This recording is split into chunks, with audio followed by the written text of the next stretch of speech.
So it was a historic day for Shohei Ohtani, who now has hit the most home runs in MLB history by a Japanese-born player.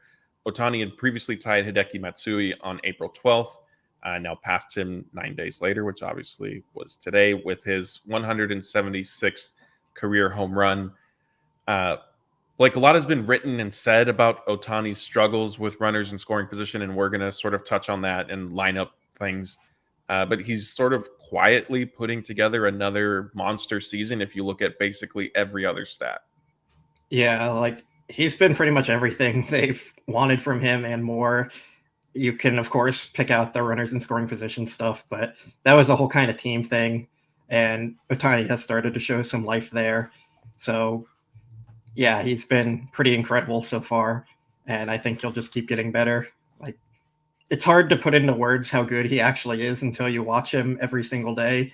And then it's still hard to put into words how good he is. Like, his power, his speed, his contact ability, like just everything he does on a field is really incredible. So for him to set the record so quickly, I think it was about half the games that Matsui did it in. Like he's just a special talent, and it's pretty amazing that we get to watch him play in a Dodger uniform for the next decade.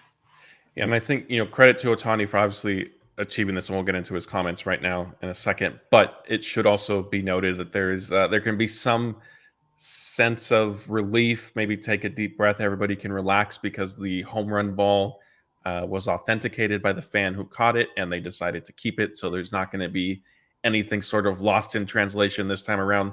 If you missed it, the Dodgers and Otani made good on the fan that caught his first home run ball with the Dodgers. Herself and I don't forget if it was her boyfriend or husband, but they were invited back to a game, and I think they had some other either family members or friends with them.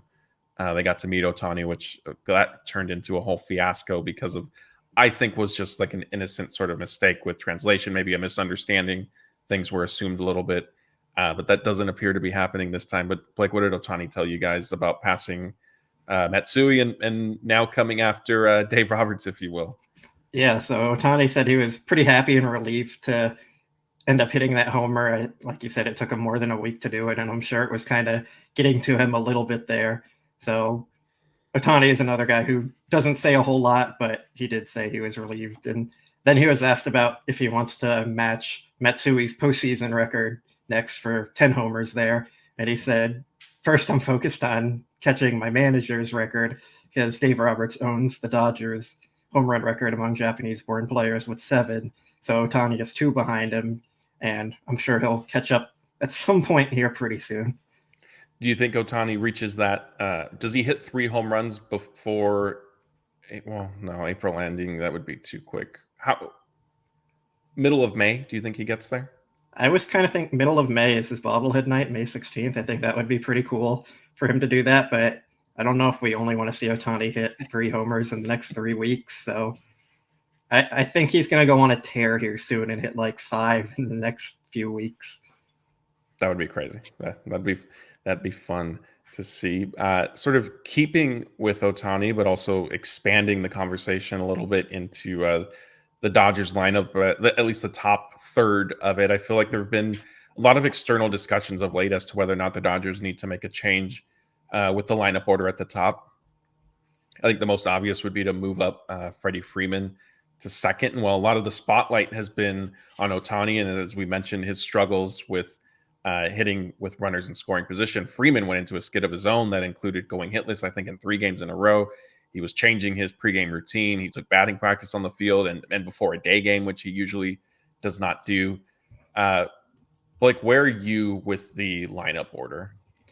I wouldn't make any changes to it at this point. I mean, I think they went through the struggles, but that's going to happen no matter what order you have. Like, I don't think batting Freeman second and Ohtani third is going to would have completely changed the outlook of those struggles at that point. Like Freddie Freeman said his issues were mechanical, nothing about like mental side of it or just where he's hitting or anything like that.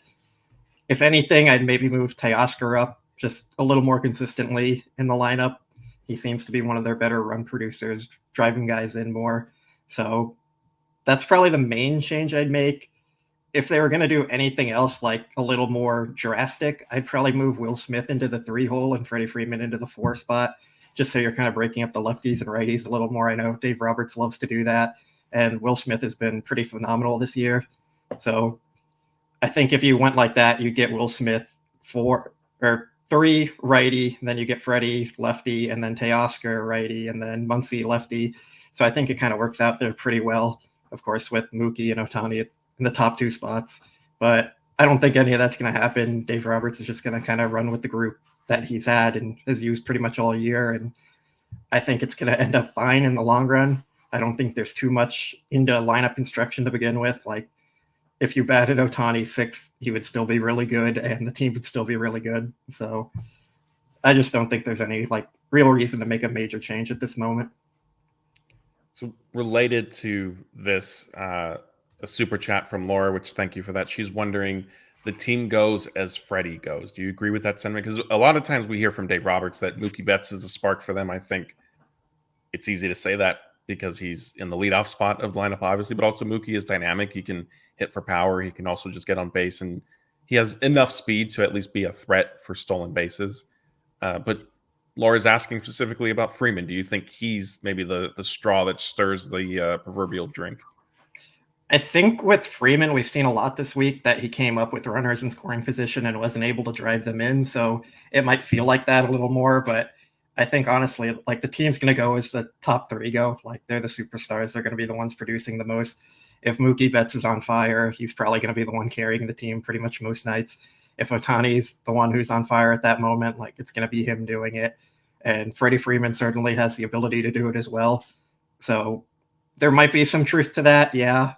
But I think it can be up to any of them as the team goes. Like we saw to begin the year, it was Mookie Betts who was just hitting out of this world, and the Dodgers were playing really well. And we haven't seen it as much with the Angels and Ohtani because they were a far less talented team, but he has definitely shown the ability to carry a team. And I'm sure if all 3 of those guys are hitting well, the Dodgers probably won't lose many games.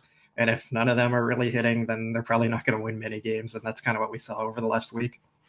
Now, I remember during the offseason we were discussing sort of once Ohtani, it was clear that he had signed. The lineup construction was a big talking point early on before we even saw the Dodgers play a single, spring training game, much less regular season. And you and I were sort of on the same page of kicking around the idea of maybe having Ohtani hit leadoff. Is that not so much as a knee-jerk reaction to what's happened recently this past week, which we'll get into kind of the homestand summary in April as a whole in a few minutes. But is that something that you just you don't think the Dodgers should consider necessarily exploring at this point anymore? I would love Ohtani leading off. I think he would be great there. I like the idea of getting him more at bats than anyone else. I just don't think it's something they would actually end up doing. And that's kind of what I said in the off season when they were talking about the lineup order and all that. Like, I like the idea of a power hitter in the first spot, especially with his speed. I think he has game-changing ability. We've already seen how many extra base hits he's had this year. And especially at the time when he was struggling a bit with runners in scoring position, that might have been the best chance to actually try it out. But I don't think they're going to move Mookie out of the leadoff spot. And Mookie doesn't deserve to be demoted or anything either. He's having a terrific year as well. So I really like the concept and the idea. I'm more against the traditional leadoff hitter of just being like a contact hitter who gets on base and has speed. Like, I want the best hitters at the top 2 spots in the lineup. And that's just kind of how I feel with Ohtani there as the leadoff guy. I think he would suit it really well for what I look for in a leadoff hitter. But yeah, Mookie Betts is going to stay there. And it's probably not really a debate at all for Dave Roberts.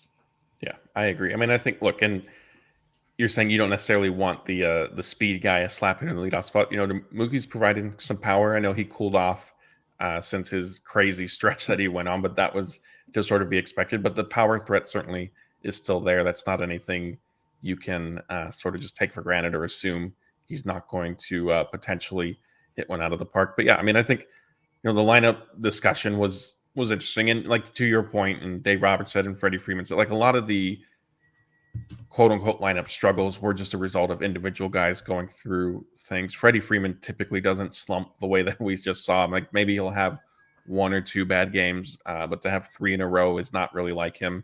He got back on track Sunday with a couple doubles. And so, yeah, I mean, I think if he like you said, if the top 3 hitters hit the way that things are expected, that the lineup won't necessarily be of much concern sort of moving forward. At least the top third. The bottom, there's still a little bit of work to be done there.